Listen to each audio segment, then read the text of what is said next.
In a world where technology and magic are one and the same, myths are real and monsters terrorize mankind. In humanity's darkest hour, godlike individuals known as the awakened rose to fight back. But this is the story of the end. An era of fire and steel where the final battle for existence, Ragnarok, is about to begin. Ancient powers stir, and the final hour is nigh. Dragons scorch the skies, and demonic legions trample the earth. Humanity's defenses crumbled against such overwhelming power. Cities turned to ash, screams echoed in the ruins. Every single day was a desperate, losing battle for survival. This was the grim reality for the awakened. Even heroes fall. Comrades are struck down, mothers sacrifice themselves for their children, and despair spreads like a plague. In this living hell, a young boy's cry is a whisper against the storm, yet it cuts deeper than any blade. And mommy, there's a monster. It's coming straight for us. This is the future our protagonist, Jaehyeon, is destined to face. A moment of desperate struggle, ending in being utterly crushed. But our story doesn't begin at the end. This is a tale of his desperate struggle to survive. A tale of a man's fierce determination. And it all began with a certain item finding its way into a new master's hands. Mythic item obtained. Let's rewind back to before all that chaos. In this world, the awakened are celebrities, heroes, the saviors of mankind. They hunt monsters, claim loot, and bask in the glory. It's a hazardous job, sure, but one that countless people look up to. But are you aware of the truth hiding in shadows? Meet our boy, Jaehyeon. He's an awakened too, but let's just say he's far from a hero. Right now, he's being cornered by a man in a suit, pushed into a suicide mission. Are you seriously telling me to be a meat shield? The man with the glasses is Manh, a contract manager who deals with guildless free agents like Jaehyeon. Basically, he's the sketchy HR guy for bottom-of-the-barrel gig workers. Jaehyeon's class is a brawler, a melee-focused job that's been completely nerfed by the meta. In an era dominated by mages, ranged firepower is king. Brawlers are not only inefficient damage dealers, but they're also at a much higher risk of getting wrecked. Your medical bills cost more than your pay. Who's going to hire you? That's the cold, hard reality. The irony? Jaehyeon once had the talent to become a top-tier mage, a staggering 97% aptitude. The woman who now stands at the pinnacle of the magic world, her talent was only 92%. But back then, mages were seen as useless support, completely reliant on frontline tanks. So he chose the brawler path. One wrong move, and his entire life went sideways. Talk about a walking tragedy. An opportunity like this doesn't come by very often, Min says with a practiced smile. Jaehyeon feels a bitter taste in his mouth. There was a time when his talent was the envy of all mages. But now he's just a D-rank brawler nobody wants. To survive, he has no choice. He takes the damn job. The next day, at the dungeon entrance, Jaehyeon gathers with the rest of the ragtag party. He knows there are two golden rules to raiding. First, when you unexpectedly find a treasure, don't lose your head. Because the dungeon will test you to see if what lies before you is a boon or a tragedy disguised as a blessing. Greed gets you killed instantly. And the second rule is to never, ever let a guard down.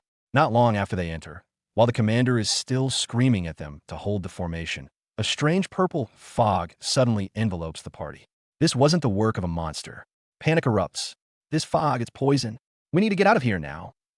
Just as Jaehyeon rallies everyone to fall back, a poison blade slices through his comrade from behind. Blood flies, a life extinguished in an instant. This was no accident. This was a deliberate slaughter. Dungeon hitmen, assassins who use the isolated nature of dungeons to commit the perfect crime. And the mastermind behind it all? None other than the man who sent him to this hell. Min. Jaehyeon confronts him, demanding answers, only to get a casual reply. Well, it's simple really. I'm just carrying out a contract for a client. A client? That's right. Besides, there's a long list of people with grudges against the Jaehyeon Guild. So that was it. The entire raid was a hit on the Jaehyeon Guild members, and Jaehyeon's temp team was just collateral damage to be silenced. Yumin, an A-rank mage and one of the nation's top talents, could crush a D-rank brawler like him easier than stepping on an ant. Farewell, Jaehyeon. A fatal spell hurtles towards him. The shadow of death looms. But then, the mysterious item he found in that treasure gate, Odin's lost eye, suddenly erupts with a blinding light. System notifications scream through his mind. Successfully equipped Odin's lost eye. This item has become soul-bound. Yumin's magic fizzles into nothing. And our boy, he just copied his opponent's signature skill. Chains of shock. How? How are you able to use chains of shock? Yumin is completely floored. A D-rank brawler instantly casting A-rank magic? Jaehyeon doesn't give him an answer.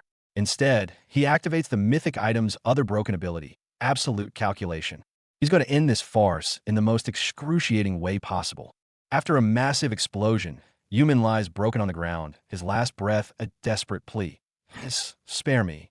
But Jaehyeon's blade shows no hesitation. He too, however, is critically wounded on the brink of death. As cold darkness consumes him, successfully downloaded a new operating system. Would you like to run it? The system will transport the user back in time to the most desired period. When Jaehyeon opens his eyes again, he's back. 11 years in the past, in his own 16-year-old body. He can still change everything. The girl he couldn't save, the choice he came to regret. This time, he'll rewrite it all. I'm not making the same mistake again. He crosses out Brawler on his application form, and with unshakable resolve, writes down Mage. There you are. Come on, let's go. In his memory, the girl with the short, orange hair was always like this, grabbing his hand without a word and pulling him forward, a smile as bright as the sun on her face. He'd frown and complain, "Okay, I get it, so stop pulling," but a smirk would always betray him. This goofball. She only dragged him along because she was afraid of getting lost, wasn't she? Now, reborn, these warm, fragmented memories are everything he's determined to protect. But the warm memory fades in an instant, replaced by a cold reality. This time, he's no longer the brawler who needed her protection. He invited her to this lecture, only to be misunderstood. Don't get the wrong idea. Let go, she says annoyed. Jaehyeon just smirks. Say what? I did you a favor by inviting you to this once-in-a-lifetime lecture. And yeah, she's right about that. This opportunity is indeed one of a kind. Because his goal today isn't the lecture. It's to steal the god-tier skill of the woman on that stage, sacrifice. The star of the lecture, the guild master of Yanawa, the saintess Song-Eun-yu, a legendary healer renowned across the globe for saving the world with her magic. In Jaehyeon's past life, when being a raider wasn't accepted, she was the one who fought harder than anyone to protect others. A true hero, someone Jaehyeon once looked up to. But now, in his eyes that have seen the future, she is just a tragic figure about to meet her downfall. On stage, Song-Eun-Yu's voice is powerful and compassionate, speaking of the disasters facing the world, of the countless lives being lost. Her words inspire everyone in the audience, earning thunderous applause. But Jaehyeon's arms are crossed, his gaze as cold as iron. He knows that all this glory, this halo, will shatter into nothing in just 2 months. 2 months from now, Sung-Eun will fall into a critical state during a dungeon campaign in Itaewon, and the cause will be her own healing magic sacrificed. This is her inescapable fate, and it's the sole reason for Jaehyeon's presence here. Because there's only one way to heal Guild Master Yu, by using the power of sacrifice against the curse of sacrifice itself. To all the awakened across the globe, your courage can change the world. Sung-Eun's speech ends to a roaring ovation. The girl next to Jaehyeon is practically starstruck. She's such a gifted speaker, but Jaehyeon just watches, his heart utterly unmoved. Compared to what's coming, this kind of inspiration is just a drop in the ocean. The lecture ends, and he turns to leave without a second's hesitation, ready for the next phase of his plan. The girl chases after him, huffing, "Where are you going?" "I switched my major. You'll have to teach me magic from now on," Jaehyeon says over his shoulder, leaving her completely stunned. "Hey, at least tell me the reason before you go off and ditch me." But his figure has already vanished into the crowd. Jaehyeon's target is clear. Sung-Eun's personal guard, Seonji. He finds his man easily, the guy in the suit with the wary eyes. "Sorry, now's not a good time to take fan gifts." Seonji clearly mistakes him for an overzealous fan. Jaehyeon just smiles, leans in, and whispers in a voice only they can hear. "I'm not here for that. I'm aware of the fact that she is currently suffering from an incurable disease." "Where did you hear that?" Seonji explodes, grabbing him by the collar. "On lucer stare. Who told you about her condition?" But Jaehyeon is unervingly calm, almost mocking. "I'd keep my voice down if I were you." That composure sends a chill down Seonji's spine. He's brought before Sung-Eun-Yu herself. The legendary saintess studies him with a calculating gaze. "I can cure you of your illness, Guild Master Yu," Jaehyeon states, cutting right to the chase. A flicker of contempt crosses her eyes. "You've got guts. Should you be lying, we'll find out right away." But Jaehyeon just calmly brushes his collar, as if to say, "Be my guest. To be honest, I intend to copy your sacrifice." Jaehyeon's words are a bombshell. Sung-Eun is stunned. "You what? Seonji slams his fist on the table, roaring, "What nonsense are you spouting? Sacrifice is an inborn skill, a class above S rank. It's impossible to copy." He's not wrong. That's how most people think about it. Jaehyeon nods, but then his tone shifts, his eyes becoming incredibly sharp. "But if I couldn't deliver, I wouldn't have showed up in the first place." He looks at Sunghoon. "You intend to use my own sacrifice to heal me. Is that it?" "Precisely," he replies coldly. "Fight fire with fire." Sacrifice is essentially an offering to a deity in exchange for healing. So you can't heal yourself because you can't sacrifice yourself for your own sake. It's a logical paradox. Jaehyun's analysis is spot on. Sunghoon's expression finally changes. This kid, he actually gets it. The next second, data streams flash in Jaehyun's eyes as he activates the mysterious card. Ding! A new skill can be learned. Would you like to register sacrifice on your blank card? Successfully registered. A golden light erupts from Jaehyun's hands. The sacred, overwhelming power leaves both Sunghoon and Seonji speechless. A confident smirk plays on Jaehyun's lips. "So, for our mutual benefit, allow me to demonstrate." Ding! Initiating active skill sacrifice. Jaehyun clenches his fist and the light intensifies. He did it. He actually copied the one-of-a-kind inborn skill. And what's more, because it was copied using a blank card, he doesn't even suffer the penalty. In this moment, he's a rule breaker.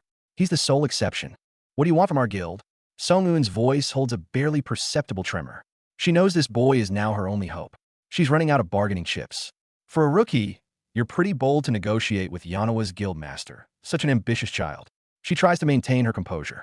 Jaehyun just smiles. He knows that now, it's his turn to name the price. "I'll decide after hearing your conditions." Jaehyun remains unfazed. He knows perfectly well that she's the desperate one here.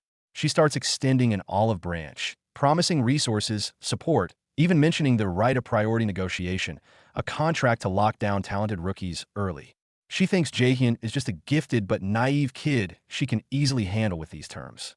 She even tries to use her charm to recruit him, her words laced with suggestion. Jaehyun is speechless internally. Is this woman trying to pull me in her camp? She analyzes his intel-gathering skills, his potential to copy abilities, and his unnerving composure in her presence. She thinks she has him all figured out. But she doesn't know that Jaehyun's biggest ace is something she could never imagine: time travel. "I think those reasons should suffice," Jaehyun interrupts her. "But before that, let's get her cured." He stands up, his gaze firm. Joining a top-tier guild is a fantastic opportunity, no doubt, but he's not in a rush. He must ensure Sunghoon is healed first. This is the first and most critical step to rewriting the future. He will be the one in control, not the one accepting handouts. "All right, I shall begin." Jaehyun raises his hands, and the golden light of healing surges forth once more. Initiating active skill sacrifice. Waves of healing are filling your body. Seonji watches nervously from the side. He's seen countless top-tier healers, but never a power so sacred and immense. This kid, can he actually cure her? The light fades, and a miracle has occurred. Ding! Successfully cured the target's illness. Passive skill First Aid has reached level 19. Sunghoon slowly rises, feeling a lightness and vitality she hadn't felt in ages. Her symptoms are gone. Seonji is so moved he's on the verge of kneeling. "Please forgive my earlier rudeness." Jaehyun just waves it off. "Don't worry about it. I wouldn't have believed me either." "Thank you. Though, does this mean you receive the negative penalties for invoking that spell?" Sunghoon asks with concern. Jaehyun gives her a playful smirk. "I'm perfectly fine. Asterisk, no penalties have been applied due to the skill being copied using a blank card. Asterisk, he takes the card she offers, her personal contact info. He bet big, and he just won a jackpot. The next day, Jaehyun arrives at Yanoa Guild's low-level dungeon. Millis Academy is filled with geniuses from all over the country. There's only one way for him to survive there, by leveling up like a madman. The guild has prepared the best gear and potions for him, even a warp stone just in case. They still see him as a kid who needs protecting. But they have no idea that Jaehyun's goal was never to play it safe. I'll catch you later then." Jaehyun takes the items and turns towards the shimmering blue portal. An E-rank dungeon? This should be a piece of cake. But the moment he steps through, you have entered a dungeon. Warning! You are being transported to another location by the Norder system. At the same time, Sunghoon receives Jaehyun's file. This child, will he be okay in the dungeon? She murmurs to herself. As she flips open the file, her pupil's contract. He declared his major as a brawler? Then how could he? She reaches the final page. The test results: Mage Aptitude, 97%. Current location: Plaza of the Dead, Helheim. Before Jaehyeon can even process what's happening, he's thrown by an immense force, crashing hard onto the frozen ground. This is no E-rank dungeon. Withered trees, broken tombstones, and the stench of death hangs in the air. He doesn't even have a second to breathe before an arrow glowing with an eerie blue light comes whistling toward him. He dodges frantically, only to find himself surrounded. Skeletal archers, undead warriors. Every single one of these creatures radiates an aura far beyond your rank. His staff snaps in half as he tries to block an attack. With that snap, it's not just his weapon that breaks, but his composure too. Jaehyun's eyes turn utterly ferocious. You guys are really pissing me off.